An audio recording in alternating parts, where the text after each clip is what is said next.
The kitchens beneath the galactic diplomatic station hummed with 1,000 cutting boards and the hiss of molecular flame, but no one heard the quiet sizzle in the prep corner where a human father cooked for his daughter. High Chancellor Nexara had rejected 73 Earth dishes in 4 hours, her disgust sharpening with each bite, and the executive chefs trembled as diplomatic ties frayed like overworked dough. But that night, the scent of herb-crusted lamb drifted through the ventilation shafts, and when the Chancellor followed it to a dim service hallway, she found something that would shatter every assumption the galaxy held about Earth and its people. Before we dive in, let us know where you're watching from. And if stories like this move you, hit that subscribe button, because tomorrow's episode is even more unbelievable than this one. The galactic diplomatic station hung in the void like a jewel carved from starlight and arrogance. Its kitchen stretched across 3 levels, each one a cathedral of steel and fire, where chefs from a dozen worlds competed for the attention of dignitaries who could topple governments with a single unsatisfied palate. The air tasted of ozone and saffron, of liquid nitrogen, and something that might have been hope before it curdled. Holographic menus flickered above every station, cycling through molecular constructions and foam architectures that dissolved on the tongue like expensive lies. Henry Stone stood at Prep Station 7, the furthest corner from the pass, where the lighting was dim and the floor tiles cracked in patterns that reminded him of dried riverbeds. His chef's whites were clean but threadbare, mended at the elbows with stitches he'd sewn himself during Iris's nap times. His hands moved with the rhythm of a man who had learned patience from necessity, dicing shallots into perfect brunoise, while around him, the world performed its chaos. Executive chefs barked orders in 4 languages simultaneously. Sous chefs sprinted between stations with plates that smoked and glowed. Nobody looked at Henry. To them, he was the prep cook, the human who julienned vegetables and portioned proteins, invisible as vapor. Above the kitchen, in the celestial dining hall, High Chancellor Nexara sat upon a throne of living crystal, her skin the color of deep ocean glass, her eyes sharp enough to split atoms. She was Zintharian royalty, and her people had conquered 12 systems through superior technology and an even more superior sense of taste. For 4 hours, she had sampled Earth's finest offerings. Deconstructed bouillabaisse, served in edible bubbles. Wagyu prepared with quantum precision. Chocolate tempered at the molecular level until it sang in 7 dimensions. Each dish she had tasted, held in her mouth for precisely 3 seconds, then deposited into a disposal field with an expression that could wither suns. Primitive, she declared, after the 73rd plate. Clumsy, without philosophy. The head chef, a Kelvaran named Yis, with scales that shimmered like oil on water, prostrated himself before the Chancellor's dais. His team of 20 had worked for 6 months preparing this menu. His reputation dissolved with each rejected course. The other dignitaries watched with the quiet satisfaction of predators who had already eaten. Earth's petition for culinary legitimacy was failing in real time, broadcast across 9 systems, and with it any hope of cultural respect in a galaxy that measured worth in refinement. In the prep corner, Henry glanced at the timer on his wrist. 30 minutes until his shift ended. 30 minutes until Iris arrived at the back door, her purple hair wild from the station's recycled air, her eyes bright with the kind of hunger that had nothing to do with food and everything to do with love. The celestial dining hall stretched like a throat designed to swallow dignity. Its walls curved upward into a dome of transparent alloy, revealing the star fields beyond, cold and infinite. Long tables radiated from the Chancellor's throne in perfect geometry, each occupied by diplomats whose species had earned their seats through conquest, innovation, or ancient treaty. Humans had none of these. They had only petition and hope, both of which were bleeding out across the marble floor.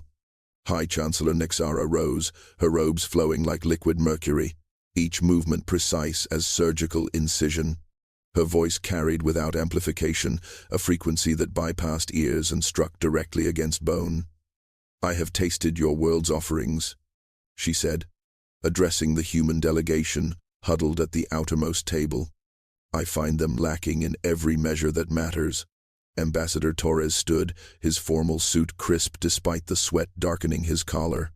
"Your Eminence, if we might offer one more presentation." "Our master chefs have prepared." "Your master chefs," Nexara interrupted, "understand technique but not truth. They mimic sophistication without possessing it. They build towers of flavor that collapse into confusion." She gestured, and a holographic display materialized, showing each rejected dish rotating slowly like evidence at a trial. "You season without purpose. You combine without philosophy. You cook as children play with chemistry sets, hoping accident will birth excellence." Laughter rippled through the hall. Not cruel laughter, which might have contained heat, but the polite amusement of those who had already made their judgment and were simply watching it be executed. The Calvaran diplomats clicked their approval. The Vrix delegation hummed in harmonic agreement. Even the Andorian observers, typically neutral, allowed themselves knowing glances. In the kitchen below, the rejection thundered through the communications array. Chef Yis collapsed against a stainless steel counter, his scales dulling from iridescent to ash-gray. His sous chef stood frozen, knives still in hand, mid-prep for courses that would never be served. One of them, a young Threxian named Torven, set down his blade with unusual care, as if afraid it might shatter. "Pack the stations." "Yes," whispered. "It's over." The kitchen exhaled. Burners clicked off. Molecular dispensers powered down. The head pastry chef, who had been working on a dessert that defied 3 laws of physics, simply walked away from her station, leaving behind a sugar sculpture that would never crystallize. 47 cooks from 19 worlds began the slow choreography of defeat, wrapping proteins, covering stocks, sealing containers that held recipes revised 100 times and still found wanting. Henry continued dicing shallots. His hands did not slow. His breathing did not change. Prep work ended when prep work ended, not when the universe delivered its verdict. Torven noticed this, the way Henry's knife moved in steady rhythm while chaos bloomed around him, and something shifted in the young alien's expression. Not quite respect.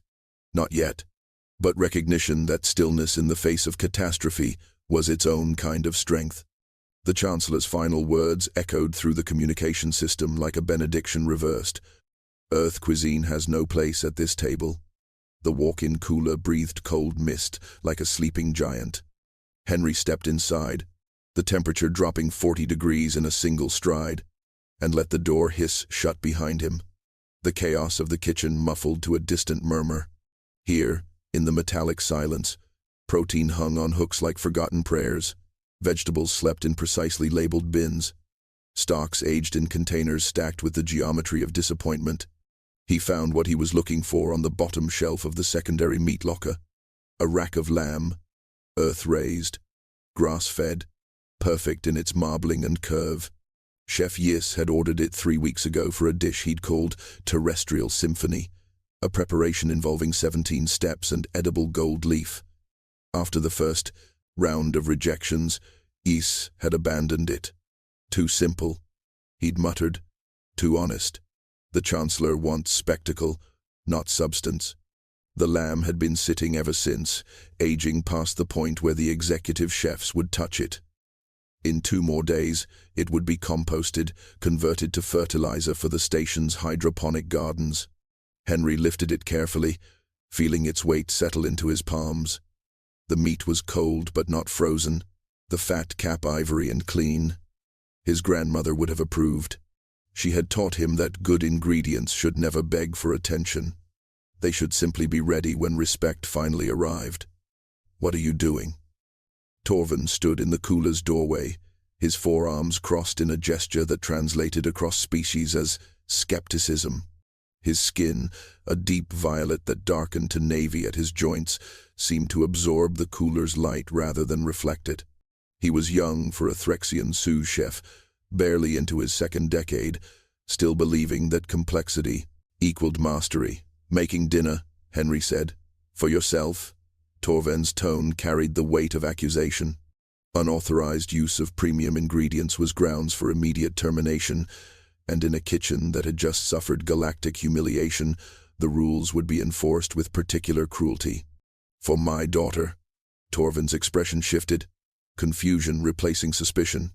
He stepped fully into the cooler, letting the door seal behind him. The cold pressed around them both like a held breath. You would use rejected lamb for a child's meal? It's not rejected, Henry said, turning the rack to show Torvin the marbling, the color, the clean scent of quality. It's just been misunderstood. He moved past Torvin toward the door, the lamb cradled against his chest. There's a difference. Yis will have you fired if he sees that. Yis is in his office composing his resignation. Henry's voice held no judgment, only observation. And even if he wasn't, my daughter deserves the best I can give her. Every single night. That doesn't change because the galaxy is having a bad day. Torvin watched Henry leave the cooler, the rack of lamb disappearing into the prep corner's shadows. Something in the human's certainty unsettled him. Not arrogance, something quieter, something that looked dangerously like faith. Henry's station transformed under his hands the way a stage transforms under careful lighting. He cleared away the remnants of prep work, wiped down the steel surface until it gleamed, and arranged his tools with the precision of ritual. A cast-iron pan, heavy enough to hold heat like a promise. A ceramic bowl for the herb mixture. His grandmother's paring knife, rehandled 3 times, but still sharp enough to split intention from doubt. The lamb rested on a wooden board, coming slowly to room temperature, which was the first rule she had taught him. Patience begins before the fire ever touches the meat. He trimmed the fat cap, leaving just enough to render into flavor, and scored it in a crosshatch pattern that would help the crust adhere. His movements were economical, no flourish, no wasted motion. In culinary school, his instructors had marked him down for lacking showmanship. They wanted juggled knives and dramatic flames. They wanted cooking as performance.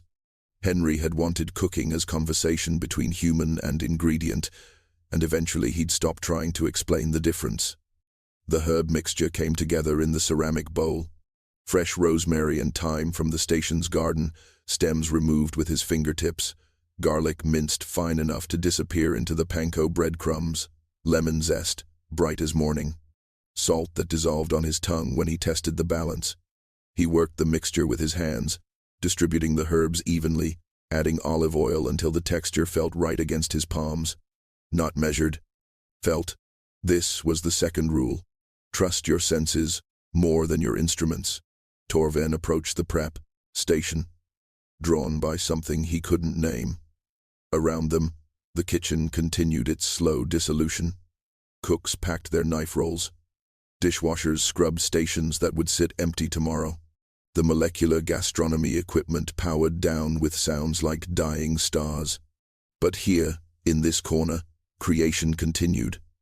Why do you work so carefully? Torvin asked. On staff food? Henry looked up, his hands still coated in herbs and breadcrumbs. It's not staff food. It's dinner for someone I love. He returned to his work, pressing the panko mixture against the lamb's fat cap, building the crust with layers that would crisp and hold. That makes it the most important dish in this kitchen. The Chancellor rejected 73 preparations, Torvin said, as if testing whether Henry had somehow missed this fact.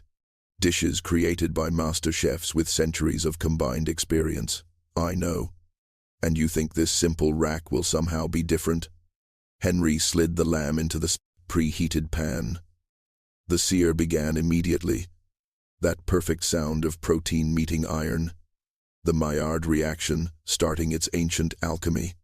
I'm not trying to impress the Chancellor, he said quietly, turning the rack to brown each side. I'm trying to feed my daughter. The first one matters to the galaxy. The second one matters to me. Torvin watched the lamb sear, watched Henry's hands move with unhurried confidence, and for reasons he couldn't articulate, he pulled out his communication device and began recording. The back corridor of the galactic diplomatic station stretched in shadows and humming ventilation, a space designed for maintenance and forgotten by anyone who mattered.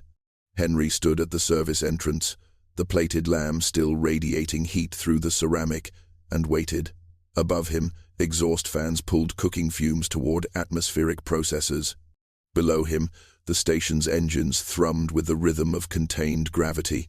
And then, precisely on time, the door opened. With its familiar pneumatic sigh, Iris burst through like bottled starlight finally released. Her purple hair caught the corridor's dim lighting, seeming to glow with its own bioluminescence. Her eyes, vast and silver, found her father immediately, and her face split into a smile that could have powered the station for a week. She was small for her species, barely reaching Henry's waist, her skin a pale lavender that darkened to violet at her fingertips. The Zenith people were rare on the station, their homeworld distant and politically irrelevant, which made her adoption papers both easier and harder than they should have been. "Papa," she said, the word carrying an accent that existed nowhere in human language but that Henry had learned to treasure. "Hello, little star." He knelt, bringing the plate to her eye level, and watched her pupils dilate as the scent reached her. This was the moment he worked for. Every shift, every day. Not the approval of chefs, or critics, or chancellors. This. His daughter's joy blooming like proof that love could cross any distance, even the one between species. He had set the plate with care despite the corridor's concrete floor. The lamb sliced into perfect medallions, the herb crust golden and intact, the meat inside still blushing pink, roasted root vegetables he'd salvaged from the prep station. A small reduction sauce made from red wine and shallots, glossy in the light. It was not molecular gastronomy. It would never make a holographic menu. But it was honest. And it was his. Iris sat cross-legged on the floor, her small hands reaching for the fork he'd brought. She took the first bite with the seriousness of a judge, her eyes closing as she chewed. Henry waited, as he always did, for her verdict. She swallowed, opened her eyes, and spoke in her careful, practiced English. "It tastes like home," she said. "Which home?" Henry asked gently. "The one we made." She took another bite, savoring it without rushing. "The one that's just us, high above them, unheard and unseen." An air circulation current shifted. The scent of herb-crusted lamb, carried on recycled atmosphere, began its journey through the station's ventilation network. It drifted past crew quarters and observation decks. It wound through diplomatic suites and administrative offices. And finally, inevitably, it reached the private chambers where High Chancellor Nexara sat in meditation, trying to cleanse her palate of Earth's failures. She inhaled. Her eyes opened. And against every protocol she had established in 40 years of rule, she stood and followed the scent like a compass pointing towards something she'd forgotten existed. High Chancellor Nexara moved through the station's corridors like liquid shadow, her ceremonial robes abandoned in favor of a simple traveling cloak that whispered against polished floors. Her security detail trailed at a distance, confused by her trajectory.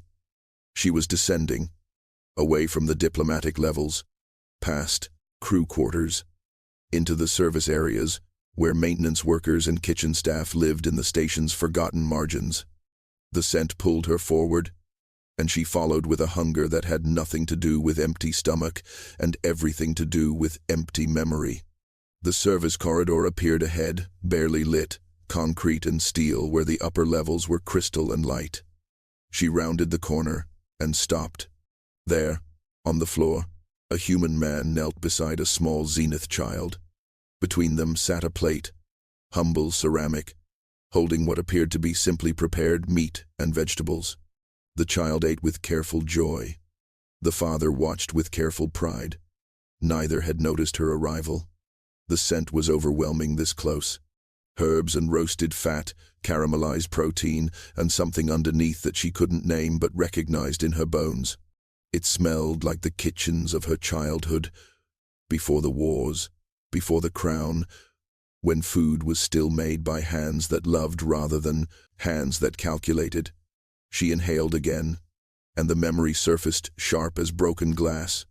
Her grandmother's cooking fire, the first snow of the season, meat crisping over flames, while songs were sung in languages now extinct. "You," she said, her voice cutting through the corridor's hum. Henry looked up, his body moving between Iris and the Chancellor in a single fluid motion. Protective, instinctive. He recognized her immediately, though she wore no crown here, no markers of rank. Some presences cannot be disguised. "Your Eminence," he said, not quite bowing, not quite standing his ground. "That scent." Nexara stepped forward, her eyes locked not on Henry but on the plate. "Where does it originate?" Chef Yus appeared from the kitchen entrance, his scales still dulled by failure, his voice rising in panic. "Your Eminence, I apologize. This man has stolen premium ingredients. He will be terminated immediately. I will personally—" "Be silent," Nexara said, and Yus collapsed into silence, as if his throat had been sealed. She moved closer, close enough now to see the plate clearly. The herb-crusted lamb, sliced open to reveal perfectly pink interior. The golden panko crust. The simple vegetables roasted until their sugars sang. Nothing molecular. Nothing deconstructed. Nothing trying to be more than it was. "You made this?" she asked Henry. "Yes, Your Eminence. For the child? For my daughter?" "Yes." Nexara's eyes moved to Iris, who watched the Chancellor with a child's unfiltered curiosity. The Chancellor's expression softened in ways her diplomats would not have recognized. "Make it again," she commanded. "Now. I must taste what moves through these halls like ghost of something I believed dead." The kitchen had emptied by the time Henry returned, only Torvin remaining at his station, cleaning with the methodical rhythm of someone buying time to witness history. Now the space refilled with hostile energy. Chef Yus materialized with his senior staff, their expressions ranging from outrage to schadenfreude. The Chancellor's security detail flanked the entrance, their weapons humming softly. And at the prep station, under lights that suddenly felt like interrogation beams, Henry Stone laid out his tools for the second time that night. Iris stood in the corner where Torvin had placed a clean stool for her, her silver eyes enormous, watching her father with absolute faith. Henry glanced at her once, drew strength from her presence, and began. His hands trembled slightly as he retrieved the second rack from the cooler, the one he'd planned to use for tomorrow's dinner. Around him, whispers hissed like steam from vents. A prep cook, making lamb. For the Chancellor, who had rejected 73 masterpieces. High Chancellor Nexara positioned herself at the pass, the counter where finished dishes were presented, her posture regal despite the informal setting. She watched Henry's every movement with an intensity that could have carved stone. He tried to ignore the scrutiny, tried to find the rhythm he'd held before. But the weight of her gaze made his knife work stiff. "Papa," Iris called softly. "Tell me the steps." Henry exhaled. Yes. This. He could do this. He trimmed the fat cap, his voice falling into the cadence of bedtime stories. "First, we bring the meat to room temperature. Patience, little star. Everything good begins with patience." His hand steadied. "We score the fat in diamonds so the crust can hold. We make small homes for flavor to live in." Yus snorted from across the kitchen, but Nexara raised one hand, silencing him without looking away from Henry's work. "Then we build the crust," Henry continued, mixing herbs and panko in the ceramic bowl, his movements returning to their practiced economy. "Rosemary and thyme, because they grow strong even in difficult places. Garlic, because nothing worth eating is afraid of being known. Lemon, because brightness matters even in dark times." He worked the mixture with his fingers, adding oil until the texture felt like memory beneath his palms. "And breadcrumbs, little star. Simple, honest, not trying to be anything except what they are." He pressed the mixture against the lamb's surface, building layers with care that bordered on reverence. The cast-iron pan waited, already hot, already ready.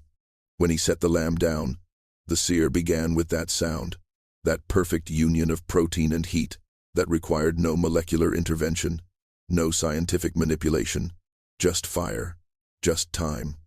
just respect for what the ingredients already knew how to become. Nexara leaned forward slightly, her breath catching as the scent bloomed again, stronger now, immediate. Her eyes closed, and something crossed her face that looked dangerously like grief. The lamb rested on the cutting board, its crust golden as promises kept, the meat inside releasing steam that carried the weight of civilizations. Henry sliced with his grandmother's knife, each medallion revealing the perfect gradient from caramelized exterior to rose-pink center. He plated without flourish, without garnish that served only decoration. 3 medallions. The roasted vegetables he'd prepared earlier, their edges charred and sweet. A small pool of reduction sauce, nothing more than red wine and shallots and thyme. He carried the plate to the pass where High Chancellor Nexara waited and set it before her with hands that no longer trembled. She stared at the plate as if it were an artifact from an excavated world. Around her, the kitchen held its collective breath. Ys leaned forward despite himself, curiosity overcoming resentment. Torvin's recording device captured every angle. The security detail stood motionless, uncertain whether they were guarding a diplomatic moment or witnessing an execution. Iris watched from her stool, her small hands folded in her lap, trusting in ways that only children who have been loved unconditionally can trust. Nexara lifted her fork with the tap, precision of ritual. She cut into the first medallion, the crust giving way with a soft crack, the interior yielding without resistance. She raised the bite to her lips, held it there for a moment as if saying goodbye to something, and placed it in her mouth. Her eyes closed. The kitchen waited. Seconds stretched into small eternities. Her jaw worked slowly, deliberately, tasting not just with her palate but with something older and deeper. She swallowed. The silence became unbearable. When she opened her eyes, they glistened with moisture that her species rarely showed. Her voice, when it came, trembled at its edges. "This is impossible," she whispered. Ys straightened, vindication rising in his throat, but before he could speak, Nexara continued, "This tastes like the mountains of my childhood, like the first meal I ate after the war ended, like the dish my grandmother made when words were insufficient and only food could say what hearts needed to hear." A single tear traced down her cheek, leaving a trail of silver against her ocean-glass skin. "How do you know this flavor? How do you carry my dead in your cooking?" Henry's voice was quiet, almost apologetic. "I don't know your dead, your eminence. I only know my own. My grandmother taught me that food cooked with love tastes like everyone's home. That patience and respect are ingredients no recipe can measure. That when you honor what you're given, it honors everyone who tastes it." Nexara took another bite, and another, eating now not as Chancellor but as someone who had wandered hungry for decades and finally found nourishment. The plate emptied. The kitchen watched its entire understanding of cuisine collapse and rebuild in real time. And when she finished, when nothing remained but herb-flecked ceramic, she set down her fork and spoke words that would echo across 9 systems. "I have been wrong about everything." High Chancellor Nexara stood from the pass, her movements slow as if gravity had increased, around her shoulders. She looked at Henry with an expression that contained multitudes, confusion and recognition, and something approaching shame. "What is your title?" she asked. "What rank do you hold in this kitchen's hierarchy?" "I'm a prep cook, Your Eminence," Henry said simply. "Prep cook," she repeated, tasting the words like they were ingredients she'd never encountered. Her gaze swept the kitchen, landing on Chef Ys and his senior staff. Their elaborate uniforms and their decades of training rendered suddenly decorative. "You are the lowest position in this establishment. Yes, Your Eminence. And yet you create what 73 masters could not." She turned to face the assembled kitchen staff, her voice rising to fill the space. "Do you understand what has happened here? What this means?" No one answered. The question felt rhetorical, cosmic. "For 40 years, my council has rejected Earth's petition for culinary recognition. Do you know why?" Ambassador Torres had appeared at the kitchen entrance. drawn by news traveling faster than light through diplomatic channels. He stepped forward carefully. "We were told our food lacked sophistication, Your Eminence." "No," Nexara said, and her voice carried weight that bent the air. "You were rejected because we believed humans, incapable of the philosophy that separates cooking from merely heating food. We believed you were technicians without souls, imitators without understanding. We believed sophistication required complexity, that truth needed elaborate presentation." She gestured to the empty plate. "A prep cook making dinner for his daughter has proven 40 years of policy to be built on arrogance disguised as standards." Yis found his voice, though it emerged smaller than before. "Your Eminence, surely one dish cannot overturn established criteria. Perhaps you were simply moved by the moment, by the what?" Nexara's eyes fixed on him like targeting arrays. "By the authenticity that your molecular constructions lacked. By the love that your edible architectures could not contain. By the simple truth that food is not about impressing, it is about nourishing not just bodies but the memories that make us who we are." She moved toward Henry, and he instinctively stepped back, but she raised a hand to stop him. "You feed your daughter this way every night." "Every night I can," Henry said. "Sometimes the ingredients are simpler. But yes, every night. And she is not even of your species. She's my daughter. That's the only species that matters." Nexara's expression shifted into something that might have been a smile if her species smiled the way humans did. "You have done more for interspecies understanding with a rack of lamb than 1,000 treaties have accomplished with words." She turned to her security detail. "Summon the diplomatic council, emergency session, and send for my culinary staff from the homeworld." Her eyes returned to Henry. "I need you to teach them what textbooks cannot." 3 months passed like seasons compressed into hours. The Galactic Diplomatic Station's kitchens transformed not through renovation but through recalibration, as if someone had adjusted the frequency at which everyone understood their purpose. Henry Stone did not become head chef. Chef Yeast retained his position, humbled but not destroyed, his molecular expertise now deployed in service of flavor rather than spectacle. The organizational chart remained largely unchanged, but the heart of the kitchen, its reason for existing, had shifted completely. Iris sat at the learning counter every evening now, her purple hair tied back with a cloth Henry had sewn from his old chef's jacket. Around her gathered young culinarians from a dozen worlds, their eyes fixed not on holographic displays but on Henry's hands as he worked. Torvin stood among them, no longer skeptical, taking notes with all 4 hands simultaneously. A Vayari apprentice named Shira asked questions in broken standard about temperature and timing. A Kelvaran student practiced scoring fat caps until his scales ached. "Why do we rest the meat, Master Stone?" asked a Threxian youth whose name Henry was still learning to pronounce correctly. "Don't call me Master," Henry said, turning the lamb in the pan. "I'm just a cook who learned from his grandmother. We rest the meat because patience is the ingredient that cannot be purchased or synthesized. Because good things need time to become themselves fully. Because rushing is how we miss what matters." High Chancellor Nexara had established the Earth Culinary Heritage Program 6 weeks after the night she'd followed lamb sent through ventilation shafts. 50 schools across 9 systems now taught courses in what they called foundational cuisine, cooking that prioritized intention over innovation, soul over spectacle. Earth's petition for cultural recognition had been approved unanimously. The first time, in Galactic Council history, that a vote carried 0 opposition. Ambassador Torres wept during the signing ceremony. But the real change happened in smaller spaces. In kitchens where chefs stopped asking what would impress and started asking what would nourish. In dining halls where complexity gave way to clarity. In the understanding that sophistication was not about how many techniques you could deploy, but about how deeply you could respect what you'd been given. Henry taught these lessons without lecturing, simply by cooking the way he'd always cooked, with Iris as his measure of success.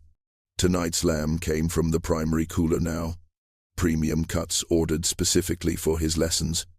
But he treated them no differently than the rejected rack, that had changed everything. He built the crust with Iris, calling out ingredients like they were characters in a beloved story. Rosemary, thyme, garlic, lemon, breadcrumbs that knew their purpose. The sear began, and the students leaned forward, watching. Transformation happened through nothing more mysterious than heat and time and respect. Love is the ingredient, Iris said suddenly, her voice clear in the kitchen's focused quiet. That's what Papa says. Love is what makes food taste like home. Henry met his daughter's eyes and smiled. Around them, young chefs from across the galaxy learned to taste with humility. And the lesson held.